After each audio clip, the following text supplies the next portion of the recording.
Buka dengan pengajian Jumat. Om Swastiastu. Assalamualaikum warahmatullahi wabarakatuh. Salam sejahtera untuk kita semua. Pada hari yang berbahagia ini, kami dari kelompok 4 akan membawakan materi tentang perennialisme dalam filsafat pendidikan. Nah, sebelum itu, izinkan kami berdua memperkenalkan diri. Diawali dengan dari teman saya. Baik, terima kasih atas kesempatannya. Perkenalkan, nama saya Nilumani Setiawati dengan NIM 202009034 dan rekan saya. Perkenalkan, nama saya Iko Mahmudi Arcana dengan NIM 202009046. Akan saya awali dengan perennialisme. Perennialisme berasal dari kata perennial yang artinya kekal abadi dan isme yang artinya paham. Pengertian perennialisme. Perennialisme adalah satu aliran dalam pendidikan yang muncul pada abad ke-20-an. Menurut kaum perennialisme, pendidik harus berfokus pada kebudayaan yang ideal dan teruji secara tangguh. Saya lanjutkan dengan teori tentang belajar. Pandangan perennialisme mengenai pendidikan. Yang pertama itu dimulai dengan mental disiplin. Menurut kaum perennialisme, latihan dan pembinaan berpikir adalah kewajiban dan keutamaan dalam proses belajar. Lalu ada rasionalitas dan asas kemerdekaan.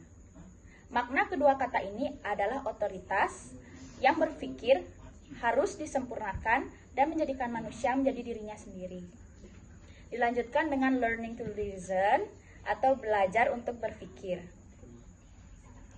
Lalu, belajar sebagai persiapan hidup di mana bertahan hidup, mata tujuan, kebajikan moral, dan kebajikan intelektual dalam rangka aktualitas sebagai filosofis. Lalu, ada belajar melalui pengajaran.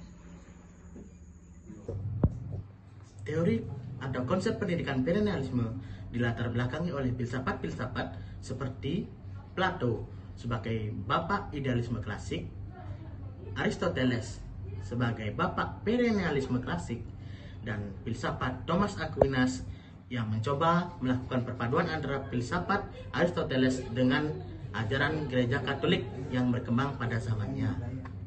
Yang pertama, Plato merupakan salah seorang filsuf Yunani yang hidup pada zaman filsafat sofisme. Menurut Plato, tujuan utama dalam pendidikan adalah melakukan pembinaan pemimpin yang sadar terhadap pentingnya asas normatif dan melaksanakannya dalam seluruh aspek kehidupan. Yang kedua, yakni Aristoteles. Aristoteles merupakan salah seorang murid dari Plato. Hasil pemikiran Aristoteles dianggap atau disebut dengan filsafat realisme. Aristoteles mengajarkan manusia bagaimana cara berpikir berdasarkan atas prinsip realitas yang lebih dekat pada alam kehidupan manusia sehari-hari. Yang ketiga, Thomas Aquinas. Thomas berpandangan bahwa pendidikan adalah penuntun agar kemampuan-kemampuan yang masih tidur menjadi aktif atau nyata, tergantung pada kesadaran tiap-tiap individu. Seorang guru berfungsi sebagai penolong untuk membangkitkan potensi yang masih tersembunyi dari anak agar menjadi aktif dan nyata. Menurut kaum perennialisme, teori dasar dalam belajar adalah sebagai berikut. Yang pertama, yakni mental disiplin. Menurut kaum perennialisme, latihan dan pembinaan berpikir merupakan salah satu kewajiban dan keutamaan untuk proses belajar. Yang kedua adalah rasionalitas dan asas kemerdekaan. Makna rasionalitas dan asas kemerdekaan adalah otoritas berpikir harus disempurnakan dan menjadikan manusia untuk menjadi dirinya sendiri. Yang ketiga, belajar untuk berpikir. Kaum perennialisme yakin bahwa dengan adanya asas pembentukan kebiasaan dan permulaan anak. Yang keempat, belajar sebagai persiapan hidup. Belajar sebagai persiapan hidup adalah tiap-tiap proses belajar harus menuju tahap kesempurnaan hidup, baik duniawi maupun surgawi. Yang terakhir, belajar melalui pengajaran. Belajar melalui pengajaran bertujuan agar siswa dapat tahap selanjutnya, yakni learning by discovery. Saya lanjutkan dengan peran pendidik dan peserta didik menurut perennialisme. Di sini, menurut kaum perennialisme, peserta didik adalah makhluk rasional karena itu pendidik mempunyai posisi yang penting dalam kegiatan pembelajaran di kelas dan pembimbing jalannya pembelajaran atau diskusi yang mempermudah para peserta didik.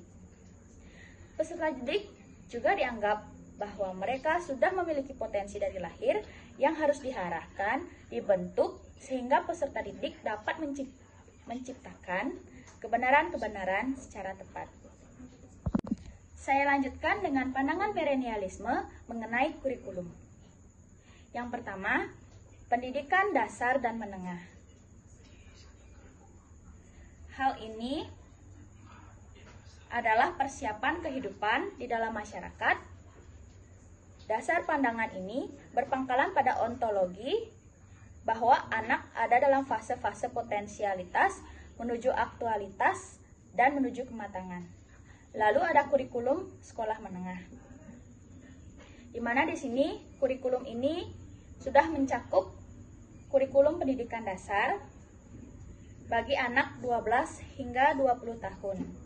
Lalu ada kurikulum universitas dan kurikulum pendidikan orang dewasa. Dari pemaparan kami sampai pada bab simpulan. Di sini saya akan menyimpulkan bahwa aliran perennialisme dianggap sebagai jalan menuju budaya yang regresif, yakni jalan kembali ke budayaan masa lampau.